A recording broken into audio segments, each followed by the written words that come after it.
চোর, আমি নামাজ পড়বো, লোকে কি বলবে? না, তুমি চুরি করছো, এই অবস্থায় তুমি আল্লাহকে সন্তুষ্টি অর্জনের জন্য যথাযথভাবে সালাত কায়েম করো, তোমাকে চুরি থেকে বিরত রাখবেই নামাজ।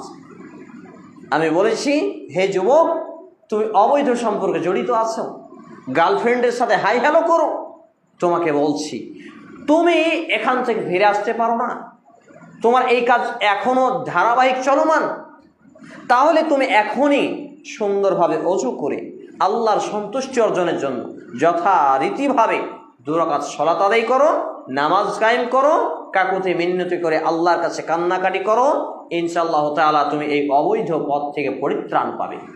বলেছি, হে নারী, তুমি জেনা ব্যভিচারের মতো নিকৃষ্ট পাপে জড়িত আছো, নামাজকে ছেড়ে দাও, কেঁদে সব ছাড়তে পারো না, তোমাকে বলি তুমি নামাজকে আঁকড়ে ধরো, তোমার সব পাপ ছুটে যাবে ইনশাআল্লাহ তাআলা।